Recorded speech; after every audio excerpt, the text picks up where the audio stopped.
So here's the deal. I'm going to tell you guys why I would go insane if I had to put my bike away the entire winter.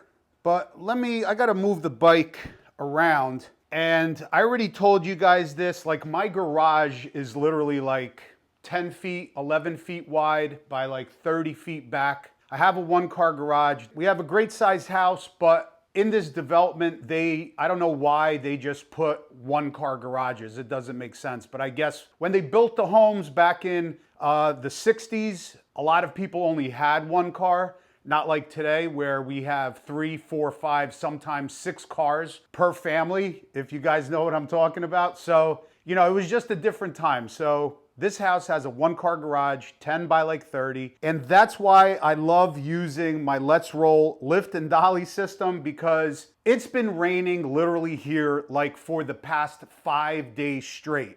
And if your bike, like mine, is washed, waxed, and chrome is like super, super clean on it, and the bike is just, you know what I'm talking about, the bike is just ready to go. And if you have to do anything onto the bike, there is no way for me to turn this bike around or to get like onto the other side of the bike if I wanted to work on the other side, if it's up against the wall.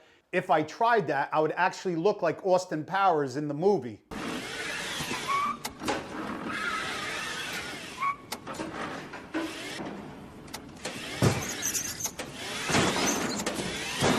So a lot of other times people say, oh, well, I could just do it with a regular lift from Harbor Freight. I'm telling you now, you can't. I had one. I had multiple lifts like that from Harbor Freight with the small steel caster wheels. And it is just a pain in the neck because the front wheels don't rotate. The back wheels only do. And then you would literally have to like shuffle the bike around 100 times to try to get it around. But now, like, I want to talk to you guys, but I want the motorcycle in a different position. This motorcycle is around 8 feet long, and there is just no way to move this bike like that. So that's why I like this lift, because I could easily move it around. The dolly is just super wide, and the bike feels planted and stationary. And obviously my bike has a +2 suspension. So yes, the front tire does touch a tad bit, but I could add like maybe some spacers on top of the lift. But if you have a regular suspension, the whole bike is off the ground. But that's why I like this lift, because look, that's how easy it is. And then now I'm gonna actually do the video with the bike in this position. The bike is just super, super planted. I mean, look at this. It ain't going anywhere, front or back. That's why I feel like really confident on this lift. The one from Harbor Freight, it has like really narrow rails, and with the scissor lift, being that everything moves, it gets sketchy on that lift moving the bike around. But with this dolly system, because everything is super solid and it's super wide, the bike does not go anywhere. And for all of the other awesome things, like you could put a whole pan underneath without the scissor lift being in the way. And it's great for also storing your bike. All right, guys, so this is what I wanted to go over in today's video. Like the thumbnail and title state, do you guys winterize your bike? I know some people do it, and there's nothing wrong with doing it, but I would just go absolutely insane. I live obviously in New Jersey, in the northern states, and if you do live in the northern states, it's going to get cold. You're probably going to get some snow, salt on the roads, and all that other good stuff that come in the winter months. But if you guys been following my channel for the past 3 years, you guys know I ride all winter long. And it's not really to say, oh, look at me, I could ride in 10-degree weather, which I have done plenty of times. I even put out a couple videos like that. It's not about that. It's just I have to get out on the bike. So like We just got a couple days ago, we just got, I guess, tropical storm Ophelia, and it ran from down south all the way up north, and it's still here, still pushing up north. It's been raining here for 5 days, and literally I've been losing my mind. I just really don't know what to do with myself, because that's how I am. If I get a little antsy, if I'm not on the bike in like 3, 4, 5 days, I love to ride. So that's why I want to bring this question to you guys. Do you guys winterize your bike? So like the main reason why I don't, which I just explained to you, like I would just go nuts if I couldn't ride. If I had to literally put my bike away from like November to like say April, that's like 5 months. There is no way in hell I am not riding my motorcycles for 5 months. It's not gonna happen. And I understand, you know, some people just totally hate riding in the colder weather, or they don't have the proper gear.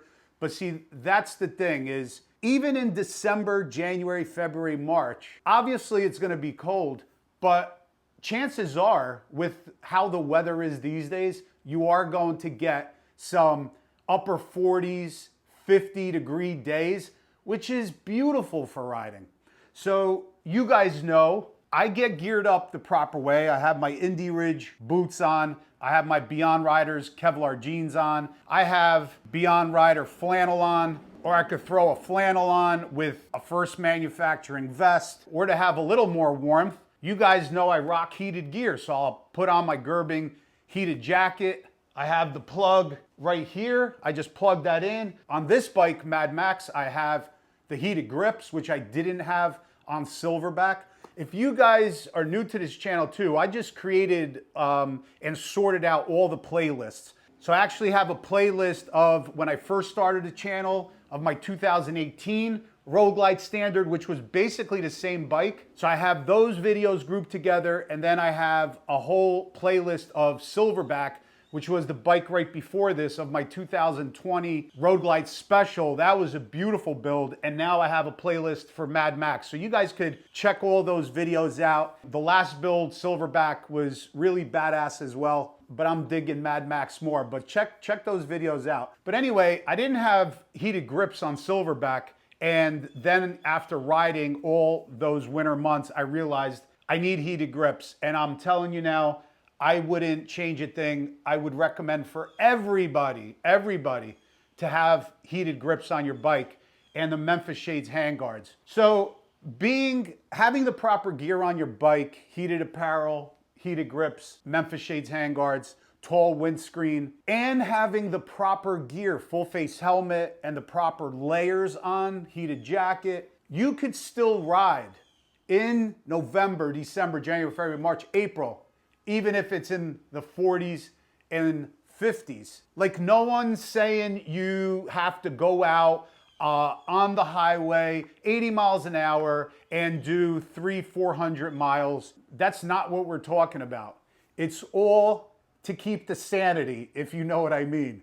What I'm talking about is you wake up, it's a beautiful Saturday, Sunday morning, and it's 50 degrees in January, and you guys know what happens. We get, you know, the weather patterns have been changing, and it's just happening more so than previous years. When I was a kid growing up, I don't remember like 50, 60, 70-degree days in December, January, February. Weather patterns are changing, and it just seems like it's getting warmer and warmer. So it's all cyclical. But if you wake up and it's like 50 degrees out, there is no reason why you shouldn't be able to hop on your bike in the morning, throw on the gear, heated grips, heated jacket, and go grab some coffee with the boys or some breakfast, go out for 2-3 hours, even for an hour, and come back home. Because I know a lot of people have messaged me and emailed me telling me that they winterized their bike. And even the people I talk to in rallies, you know, we meet thousands and thousands of people. A lot of them told me that they winterized their bike, and I you know, I'm not rude or anything like that, but I look at them in amazement and wonder how they could do that, because I just would never be able to do that. But I guess maybe either they don't know, or they maybe never did it before. because even when a lot of you guys see my riding videos in December, January, February, in the coldest months, and I'm out on the bike at 15 degrees or 24 degrees or 30 degrees, people are like, what the hell are you doing? But I'm telling you, if you have the proper gear, it is not bad. And to go out for a short ride, it keeps you sane, it keeps you going insane.